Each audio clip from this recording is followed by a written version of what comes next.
Архивтегі құпия іс. Жаңа детектив әңгіме. Ескі қалталар. Жаңбырсыз шілденің ыстығында қала шаңы аспанға шығып, күн сәулесін сүзіп тұрған. Архив бөлмесінде ескі желдеткіш ақырын ыңылдап, өз өмірімен әлек.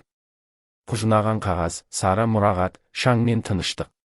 Осы тыныштыққа үйреніп кеткен Төлеу ағай, 40 жылдан бері, осы архивтің бір бұрышында терезесі ашылмайтын, едені сықырлайтын кішкентай бөлмесінде отырады. Төлеу Жұмабаев, 73 жаста. Кеңестің соңғы жылдарында аудандық прокуратурада тергеуші болған. Кейін архивке ауысты. Содан бері сол. Салмақты, көп сөйлемейтін, алайда керек жерінде өткір. Ең бастысы, ұсақ түйекке мән беретін адам. Сол күндері қалалық әкімдік ескі қылмыстық істерді санап, реттеп, цифрландыру үшін арнайы тапсырма береді. Архивтегі 10 мыңдаған іс папкасы қайта қаралуы керек. Жастар келіп көмектесіп жатыр, бірақ олар үшін бәрі бірдей, ескі дүниелер. Сол күні Төлеу ағай кездейсоқ бір шкафтың артында құлап жатқан қоңыр былғары қапшықты байқап қалады. Сырты көгерген, көне. Қапшықтың іші толы іс қағаздары. Ешбір тіркеу нөмірі жоқ, ішкі істер бөлімінің мөрі де көрінбейді. Бірақ ең қызығы, папканың бір бұрышында көк сиямен жоғалған. Қайта ашпау деп жазылыпты. Төлеу ішінен тіксініп қалды. Мұндай жазуды бұрын-соңды көрмеген. Қызығушылығы жеңіп, бірден ішін аша бастады. Іс 1960 жылдардың басында тіркелген.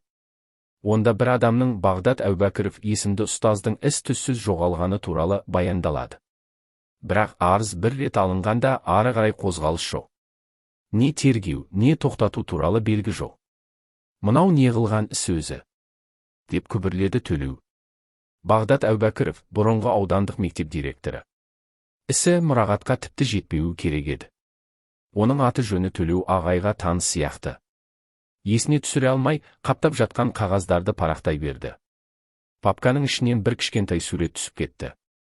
Қарақ түсті. Екі ер адам отыр, бірінің көзі тұманданып, сәл үреймен қарап тұр. Артқы жағында көк сиямен жазу бар, мектеп жиналысы. 1958 жыл. Сәуір. Сол сәтте есік тықылдады. Жас архивші қыз кіріп: «Аға, мына шкафтың кілті жоқ екен, бұзып ашайын ба?» деді. Төлеу асығыс қапшықты үстел тартпасына тығып, кілтпен жауып тастады. «Қой, асықпа. Кейін қараймыз». Қыз шығып кеткен соң Төлеу біраз уақыт ойға шомды. Ол мұндай істер кездейсоқ жоғалып кетпейтінін, бәрінің артында бір себеп болатынын жақсы білетін. Осылайша 73-тегі архивші зейнетке шықпас бұрынғы соңғы жазын бей-жай өткізе алмайтынын іштей түсінді. Бір қапшық, бір адамның тағдыры, мүмкін бірнешеу. Ұмытылған есімдер. Кешкі сағат 6-да архив ресми түрде жабылады. Бірақ сол күні Төлеу Жұмабаев әдеттегіден кеш отырды. Үстел үстінде 3 стақан шай ішкендей дақ қалды, бірақ ол шай ішпеді, ойланды. Қоңыр папканың ішіндегі істерге тереңірек үңіле бастаған сайын бір қызық заңдылық байқалды. Құжаттардың кейбірі қолмен, кейбірі машинкамен жазылған. Ең бастысы, бірде-бір мөр жоқ. Бұл іс ресми тіркелмеген. Яғни, біреу әдейі мұны жасырып қойған. Бірақ кім, не үшін? Бағдат Әубәкіров жайлы жазылған баянатта. Мектеп директоры. Жоғалу күні 1963 жылдың сәуірі. Үйінен таңғы сағат 7-де шығып кеткен. Жұмысқа бармаған. Іздеуге шыққан мұғалімдер оны мектеп маңынан көрмеген. Үйі жабық болған. Жақындары жоқ, жалғыз басты. Бәрі тым қарапайым сияқты. Бірақ бір кішкентай қағаздан Төлеу жаңа деталь тауып алады. Қара сиямен жазылған бір жолдық ескертпе. Пионер үйіндегі қара бөлме кілт кәрімде. Төлеу бұл жазбаны көргенде орнынан қозғалып барып терезенің алдына тұрды. Қалада пионер үйі баяғыда жабылған. Ол мекеме бұрынғы мәдениет үйі болатын. Қазір бос тұр. Бірақ Кәрім деген кім? Түннің бір уағына дейін Төлеу көне жазбалардан Кәрім есімді адамдарды іздей бастайды. Ақыры 8-ші папкада табады. Кәрім Төлегенов мектеп меңгерушісі болған. Бағдатпен бірге бір мектепте істеген. 2 рет сөгіс алған. Соңғы сөгіс оқушылармен дөрекі сөйлескен үшін. Содан кейін кенет жұмыстан кеткен. Тағы бір хаттама көзге түседі. Онда ата-аналардың бірі қол қойған арыз бар. Ішінде: мектепте бір бөлмеде балаларды қорқытады. Ұлым үйге келіп, қара бөлмеден шыққысы келмейтінін айтты. Сол жақта түнде қалып қояды. Бұл хаттамада жауап жазылмаған. Тіпті тіркелмеген. Төлеудің жүрегі су ете қалды. Қаланың шет жағындағы ескі мәдениет үйі осыдан 60 жыл бұрынғы балалардың үнсіз қорқынышының ошағы болуы мүмкін бе?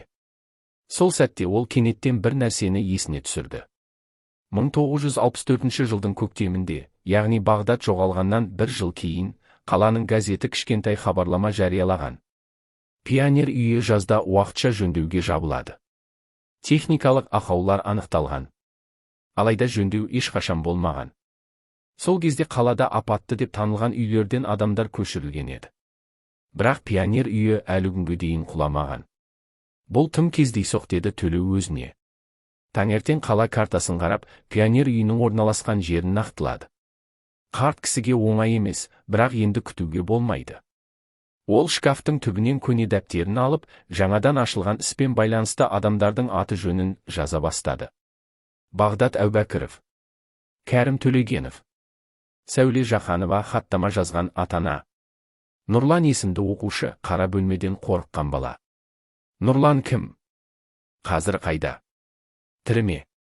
Төлеу енді бұл істі жай қағаз деп қарай алмайтынын анық түсінді. Бұл ескі қаланың ұмыт болған есіктері.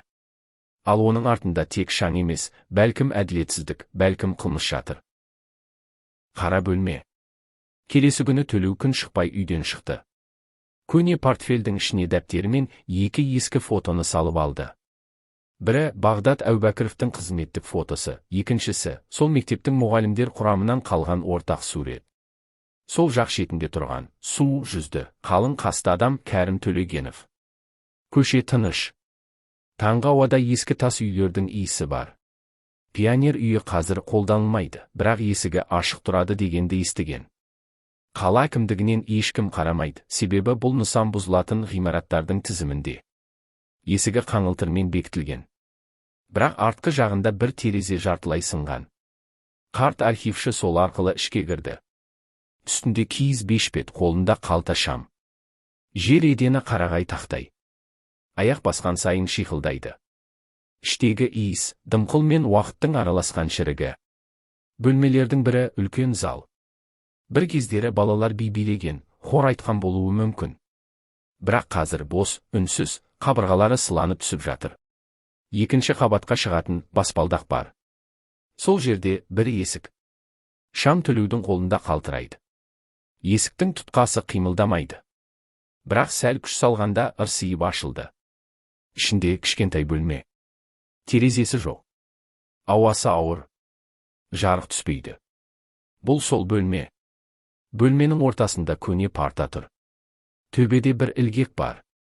Қабырғаларында ізі кеткен жазулар. Бала қолымен сызып жазған. Мен шыққым келмейді. Кәрім ағай айтты, үндеме. Бағдат қайда кетті? Төлеудің жүрегі шым етті. Бұл бөлмеде балаларды қорқытып, мүмкін жазалаған немесе одан да сорақысы болған. Қалта шамын партаның астына түсіргенде бір ескі дәптер тауып алды. Су болып кетсе де, бірнеше беті әлі оқылатын. Қаламмен жазылған есімдер. Нұрлан, Аслан, Ермек, Айдар. Бағдат сызып тастаған. Ол дәптерді салып алды. Бұл басты айғақ болуы мүмкін. Осы кезде сыртта бір дыбыс естілді. Біреу келген. Аяқ дыбысы. Қатты емес. Төлеу жарықты өшіріп тынышталып қалды. Бір сәтке тыныштық. Сосын: Төлеу аға, мұнда не істеп жүрсіз? Жарық жанды. Қараса, бұл Сәбит деген жас қызметкер. Архивте бір жыл бұрын ғана жұмысқа тұрған. Компьютер тілін жақсы біледі. Бірақ архивтің шын табиғатын түсінбейді. Мен тексеріп жүрмін. Бір іс бойынша. Сәбит жымиып: Сізді осында көрем деп ойламаппын. Бірақ қызық. Мен де кеше интернеттен Бағдат деген кісінің атына тапсырыс жасап көрдім. Аты еш жерде тіркелмеген. Тіпті зейнетақы қорының базасында да жоқ. Яғни, ол адам қағаз жүзінде мүлде болмаған. Иә, ешқандай тіркеу, ешқандай мекен-жай, ешқандай сурет.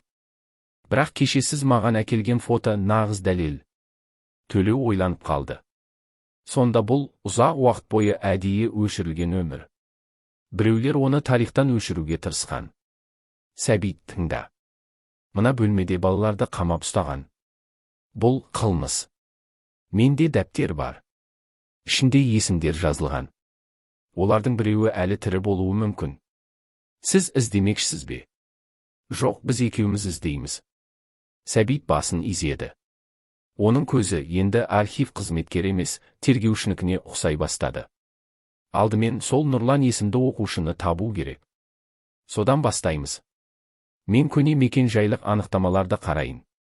Ал сіз осы дәптерді мұқият зерттеңіз. Қарсы алдында тұрған жас маманға Төлеу алғаш рет сеніммен қарады. Мүмкін бұл істі аяқтайтын адам өзі емес, бірақ бастаушысы дәл өзі екенін білді.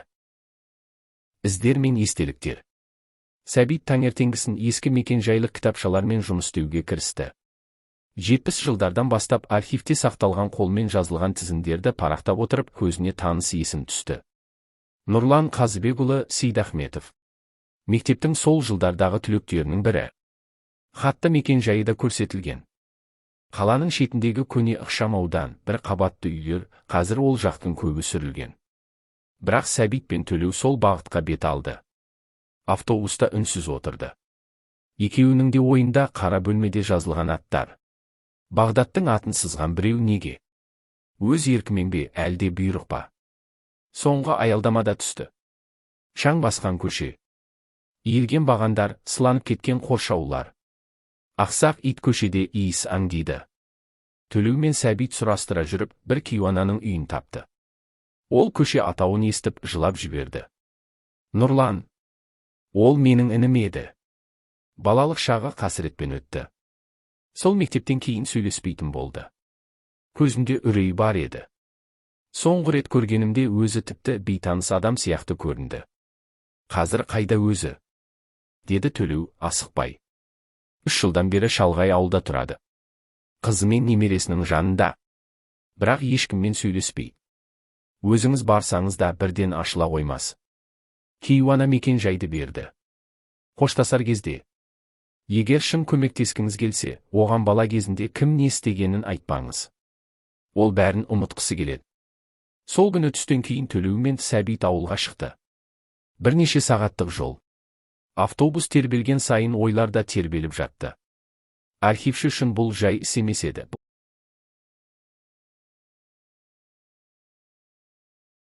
Бұл адамның жүрек түбіндегі ауырлықты ашу болатын. Ауылға кіреберісте шаң көтеріле бастады. Бір адам қорада ағаш кесіп тұр екен. Қасына келгенде тоқтап қарады. Қара тыры бетінде терең әжімдер, аласа бойлы. Көзінің астында діріл бар. Сәбит суретті көрсетті. Жігіт кезіндегі сурет. Бұл сіз бе, Нұрлан аға? Бір сәт үнсіздік. Сосын жай ғана. Иә. Бұл сурет қайдан? Архивтен Бағдат Әубәкіровті еске түсіресіз бе? Нұрланның беті тітіркеніп кетті. Сәл дірілдеген даусымен. Бағдат. Ол бізден кетті. Ешкім білмейді қайда. Жоғалды, сол бөлмеден кейін. Қандай бөлме? Нұрлан үндемеді. Қолындағы балтаны жерге қойды. Көзінде баяғы қорқыныш. Ол бізді қорқытып ұстады. Кәрім ағай. Сынып жетекшісі. Бөлмеге кіргізіп, сұрақ қоятын. Жауап бермесең қалдырып кететін. Бағдат бір күні ашуланды. Жауап беруден бас тартты. Сол күні кешке ол кетіп қалды. Ешкім көрген жоқ содан кейін. Ол жоғалды ма әлде? Мен ештеңе білмеймін. Бірақ бір түнде бәрі өзгерді. Таңертең Кәрім ағай келді де, Бағдат кеткен, енді оны іздемеңдер деді. Біз үндемедік. Себебі қорықтық. Төлеу жазып отырды. Қолындағы дәптерге әр сөзді түсіріп. Бұл сөздер архив үшін емес. Бұл бір өмірді, бір тағдырды, бір шындықты қайтару үшін керек еді. Ауылдан қайтарда Төлеу терезеден далаға қарап отырып, іштей бір шешімге келді. Бағдат Әубәкіров шын мәнінде жоғалған жоқ. Оны жоғалтқан жүйе. Сол кездің қорқынышы.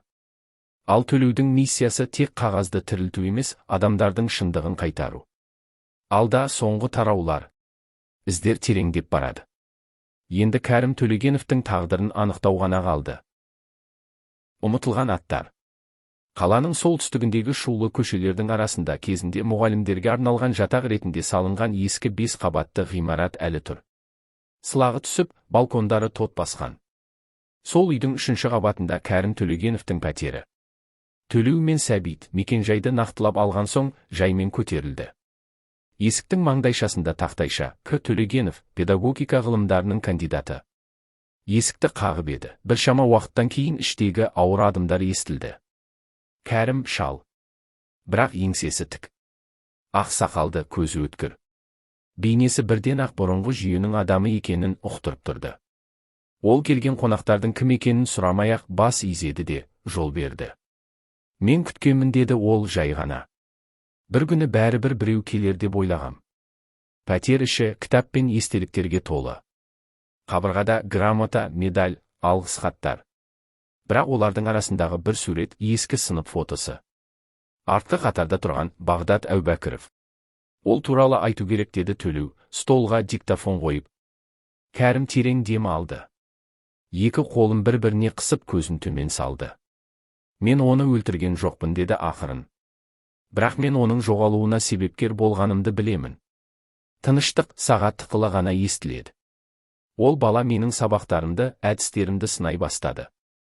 Мектептегі тәртіпке қарсы шықты. Үйге шақырып тәрбие жұмысын жүргіземін деп қорқытып ұстайтынмын. Кейде дауыс көтеріп, сұрақтың астына алатынмын. Бірде ол үндемеді. Тек қарап тұрды. Көзінде жек көру. Сол сәтте мен оны сындыра алмадым. Сол түні ол жоғалды. Ал мен үндемедім. Сіз көрдіңіз бе оны соңғы рет? Иә, үйден шыққан кезде. Қолында дәптер мен сурет бар еді.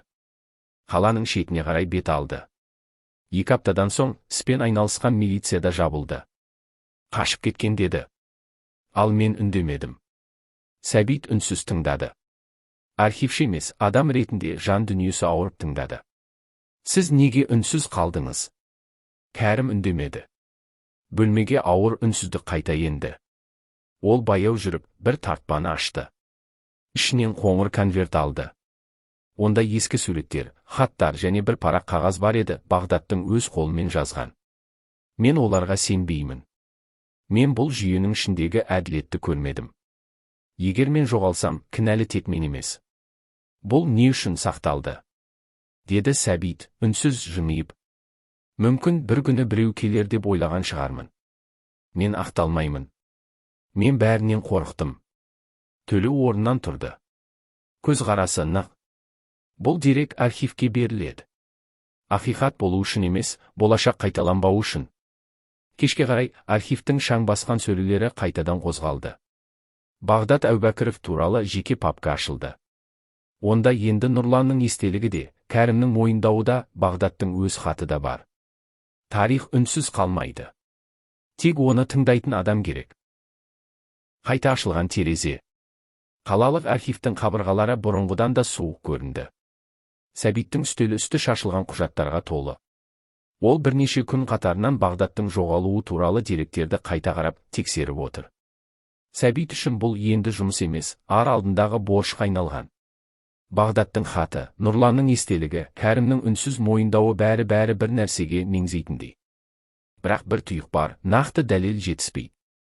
Іш жабылып қалмау үшін тағы бір терезе ашылуы керек еді. Төлеу бұл уақытта өзінің ескі танысы, отставкадағы милиция қызметкері Мырзахан Сатыбалдинмен кездесіп жатқан. Ол Бағдат жоғалған жылдары сол мектеп аймағында жедел уәкіл болған. Қазір 80-ге келіп қалса да зердесі сергек. Тек ұмытқысы келген сәттер көп. Бағдат, иә, есімде. Онда бәрі қысқа жауап беретін деді Мырзахан ойлана. Бірақ бір нәрсе бар еді, терезе. Қандай терезе? Бағдат жоғалған түні мектептің артқы терезесінен біреу түскенін көргендер болған. Бірақ біз ол ақпаратты тіркемедік. Себебі директор айтты, балалар бұзықтық жасаған шығар. Төлеу қыстығып қалды. Терезеден түскен адам кім болуы мүмкін? Бізге сол кезде мұғалімдердің балалары емес деген ескерту болды. Былайша айтқанда, тергеуді доғардық. Өз басым сол үшін талай жыл ұйықтай алмадым. Сол түні Сәбит пен Төлеу мектептің артқы жағына барды. Қараусыз қалған ғимарат қазір басқа мекемеге тиесілі. Бірақ артқы қабырғада ескі терезе әлі тұр. Әйнектері сынған, рамасы шіріп кеткен. Бірақ мына темір торды ішкі жағынан қиып тастаған, деді Төлеу, фонариктің жарығымен ішке үңіле. Демек, ол баланы біреу алып шыққан. Іштен. Архивке оралған соң, Сәбит жылжымайтын мүлік тіркеуін, мектепке қызмет көрсеткен мекемелердің есебін қарады. Сол жылы мектептің түнгі күзет қызметін атқарған мекеме, қазір аты да өзгеріп кеткеніш. Бірақ сол мекемеде жұмыс істеген күзетшінің аты табылды. Серік Қалиұлы, қазір жасы 70-те. Қала шетіндегі саяжайда тұрады. Ертесі таңертең. Саяжай күздің ауасы сәл ызғарлы. Сәбит пен Төлеу үйдің ауласына енді. Қарт күзетші ескі пешті қыздырып отыр екен. Мектеп пе? Деді ол тік қарап. Бағдат па? Иә. Серік ұзақ үнсіз отырды. Сосын қолын қалтасына салып, бір ескі кілтті шығарды. Бұл, сол есіктің кілті. Артқы дәліз. Мені сол түні біреу шақырып алды. Сыртқа шыққанымда мектеп ішінде біреулер жүр екен. Бірақ оларға жақындауға батылым жетпеді. Тек бір сәт есік тарс етіп жабылды да бәрі тынды. Айтыңызшы, сіз кімді көрдіңіз? Серік ауыр дем алды. Көзін төмен түсірді. Мен директорды көрдім. Кәрім емес. Ол кезде директор басқа адам еді. Аты Ғаббас. Ғаббас Нұрғазин, сол кезде мектеп директоры, кейін жоғары лауазымдарға дейін өскен. Қазір құрметті демалыста. Қаланың ортасындағы веб үйде тұрады. Бағдаттың ісіне қатысы бар адамның шеңбері кеңейіп келеді. Ал Сәбиттің архив папкасы қалыңдай түсті. Бірақ ең ауыр қадам алда. Қабырғадағы іс. Ғаббас Нұрғазиннің үйі әйнегі күнге шағылысқан, биік дуалмен қоршалған элиталық ауданның ортасында орналасқан. Мұндай үйде зейнеткер тұрады дегенге сену қиын. Бірақ бұл үйдің іші де, иесі де жұрт ойлағандай қарапайым емес еді. Сәбит пен Төлеу ішке кіру үшін алдын ала хабарласып қойған. Ғаббас олардың келетінін білетін. Қарт кісі қонақ бөлмеде қарсы алды. Мойнында ұзын шарф, көзі өткір, сөзі сыздық. Сәбит оның көзқарасына тура қарауға тырысып бақты. Бағдат, бұл есімді неге қайта-қайта қозғайсыңдар? Деді Ғаббас, кішкене жымиып. Себебі ол бала жоғалған жоқ. Ол жоғалтылды. Мектепте сіздің кезіңізде, деді Сәбит ашық. Ғаббас біраз уақыт үндемеді. Қолындағы таяғын ақырын ұрып отырды. Сен мені кінәлағалы келдің бе? Жоқ, біз шындықты білгіміз келеді. Сонда ғана тыныш ұйықтай аламыз. Тыныштық деген бос үміт, жігітім, деді Ғаббас күліп.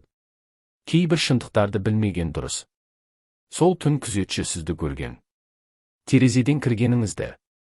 Артқы есік арқылы. Күзетші. Ол әлі тірі ме? Әзірге, деді Төлеу суық үнмен. Ғаббастың жүзі бір сәтке түнеріп кетті. Сосын орнынан тұрып, бөлменің артқы жағындағы сөрені ашты. Онда бір ескі папка тұр екен. Папканың сыртында мектеп 1977 оқу жылы деген жазу бар. Қайда апарады бұл? Деді Төлеу. Бағдаттың сынып жетекшісі осы құжаттарды маған берген. Жоғаларынан 2 апта бұрын ол бала басқа сыныптың баласына шағым айтқан.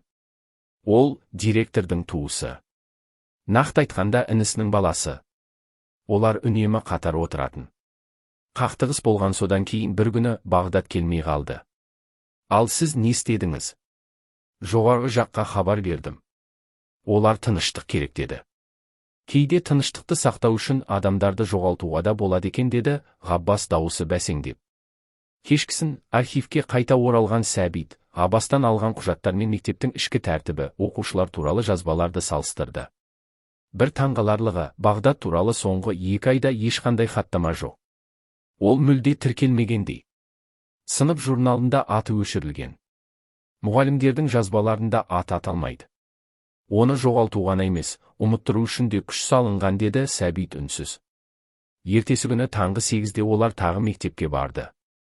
Күзет қызметімен келісіп, ішке кіруге рұқсат алды. Сәбит пен Төлеу артқы дәліздегі сылағы түскен қабырғаның бір тұсына үңіліп, байырғы жарықтығы бар, кірпішпен бекітілген кішкене ойықты байқады. Бұл не өзі? Сәбит ақырын қырғышпен сыртын тазалай бастады. Ішкі жағында сары қағазбен оралған бір бұйым шықты. Алып қараса күнделікке ұқсас ескі дәптер. Қағаздары сарғайып кеткен.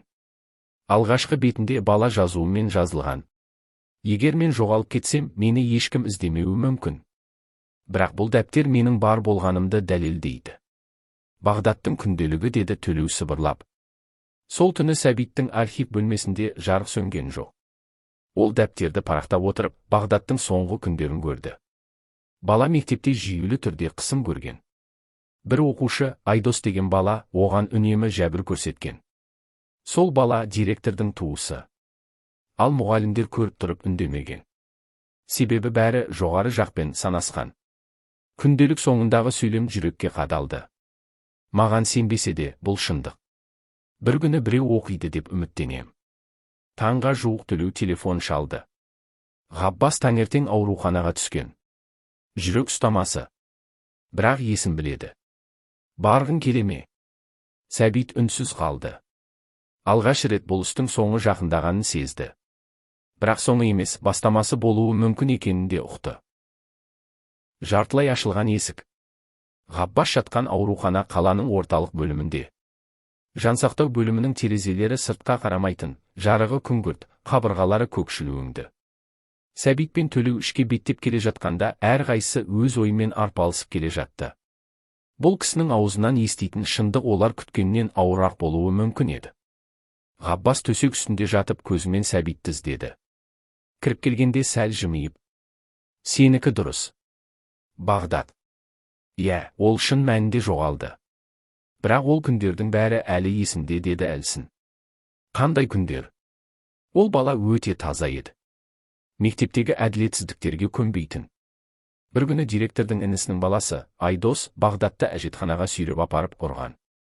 Мұғалімдер көрмегендей болды. Мен де үндемедім. Себебі ол баланың туыстары біздің облыстық партия комитетінде отырған. Ғаббас біраз тыныстап алды. Бір аптадан кейін Бағдат жоғалды. Біз іздеуді бастадық. Бірақ ішкі істерге шу шығармаңдар деген бұйрық түсті. Бір аптадан соң мені шақырып, жазбаларды тазала деді. Мен іштей қарсылық білдірдім. Бірақ қолым қысқа еді. Сәбит оның жүзіне тік қарады. Ал неге архивке бір беттік мәлімет қалдырдыңыз? Не үшін? Адам үмітпен өмір сүреді, балам. Мүмкін біреу бір күні шындықты іздейді деп ойладым. Сен сияқты. Сол күні Сәбит күнделікпен Ғаббастың сөздерін сәйкестендіріп, қала архивіндегі жоғалған тұлғалар тізімін қайта қарап шықты. Бағдат ресми түрде қала аумағынан өз еркімен кеткен деп тіркелген. Бірақ ата-анасы ешқашан көшуге арыз бермеген. Төлеу ескі мұрағат құжаттарынан Айдостың кейіннен қалай лауазымды адам болғанын көрді. Ол қазір зейнетке шыққан, қала шетіндегі саяжайда тұратын. Бару керек, деді Төлеу. Келесі күні кешке Сәбит пен Төлеу сол саяжайға келді. Ескі қақпа, тот басқан құлып. Үйдің іші қараңғы, бірақ терезеде әлсіз жарық жылт етті. Сәбит қақпаны қақты. Іштен қарлығыңқы дауыс естілді. Кім керек? Бағдат туралы білеміз. Сөйлесу керек, деді Сәбит. Сәлден соң есік ашылды. Шашы ағарған, көзқарасы қажыған бір ер адам тұрды. Онда кіріңдер. Айдостың үйі қарапайым. Қабырғасында совет кезінен қалған карта, үстел үстінде ескі радио. Ол орындыққа отырып, біраз үндемей отырды. Бағдат. Иә. Ол бала менің өмірімдегі ең үлкен қателігімнің құрбаны болды. Сол күннің түнде біз тағы жанжалдастық. Мен итеріп қалдым. Ол басын темірге соқты. Қан кетті, ол демалмай жатты. Мен қорықтым. Сіз өлтірдіңіз бе? Жоқ, бірақ тіріде болмады. Мен әкемді шақырдым. Ол бірден шешім қабылдады. Таң атпай жатып, бір топ адам келді. Мектептің артқы бөлігі ескі шатыр асты бар еді. Сол жерге жасырды. Сәбит орнынан тұрып кетті. Демі тарылып, қолы дірілдей бастады. Демек, сіз бәрін білдіңіз. Ал біз оны іздедік жылдар бойы. Айдос көзін төмен салды. Мен жаза тарттым. Бүкіл өмірім соның азабы. Бірақ айтқаным үшін рахмет айтарсың. Қалғанын өздерің шешіңдер. Сол түнде Сәбит мектептің артқы шатырына қайта барды. Бұл жолы рұқсат сұраған жоқ. Қолында қол шам, жанында Төлеу, қабырғаның сылағы түсіп қалған, едені шіріген жерлерде олар ақырын басып жүрді. Бір бұрышта ескі ағаш табытқа ұқсайтын ұзынша қорап жатты. Ағаштар уақыттың әсерінен қарайып кеткен. Қақпағын ашқанда ішінен кішкентай шүберекке оралған заттар шықты.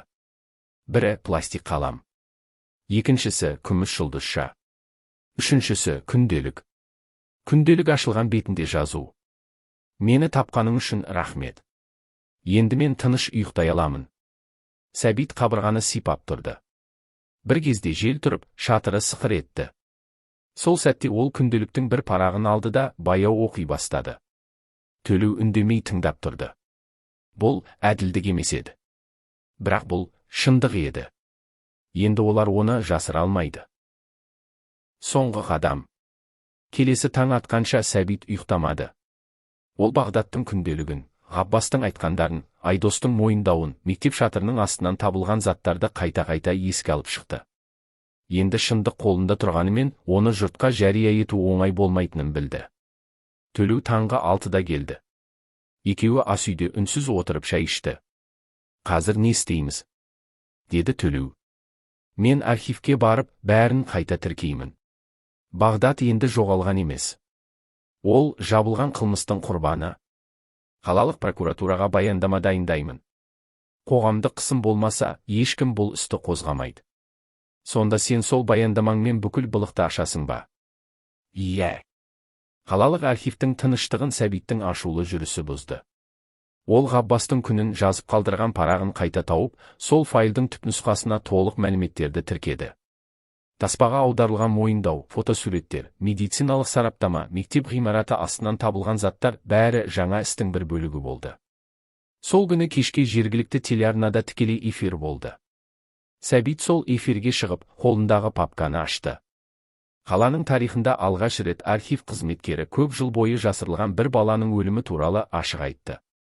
Бұл бір ғана отбасына емес, бүкіл қоғамға жасалған қиянат. Бағдат әділеттің символы. Біз онымен бірге шындықты көмдік. Енді қайта қазып алып, оның атын қалпына келтіру біздің парызымыз. Эфирден кейін қалада гу-гу әңгіме басталды. Көп ұзамай прокуратура Сәбиттің мәліметтері бойынша ресми тергеу ашты. Айдосқа қатысты сот процесі жүрді. Жасы ұлғайғанына қарамастан, сот оны қылмысты жасыру және баланың өліміне қатысы бар деп таныды. Ол жаза бас бостандығынан айырылумен аяқталған жоқ, бірақ оның беделі мен тыныштығы бір жола кетті. Бағдаттың қабірі қала сыртындағы ескі қорымға жаңадан орналастырылды. Қасына күнделіктегі бірнеше беті қойылды. Тақташасында әділет үшін жоғалды. Әділетпен табылды деп жазылды. Сол күні Сәбит пен Төлеу бейіт басында үнсіз тұрды. Жел баяу соғып тұрды. Шатырдың астынан шыққан күміс жұлдызша Сәбиттің қалтасында еді. Осымен аяқталды ма? Деді Төлеу. Сәбит басын шайқады. Жоқ, енді басталды. Біз тек бір ғана істі аштық. Мұндайлар қанша екенін кім білсін? Төлеу жымиып қойды. Онда архивтегі құпиялар атты жаңа бөлім ашу керек шығар. Сәбит ойланып тұрып. Дәл солай ағасы. Дәл солай. Соңы.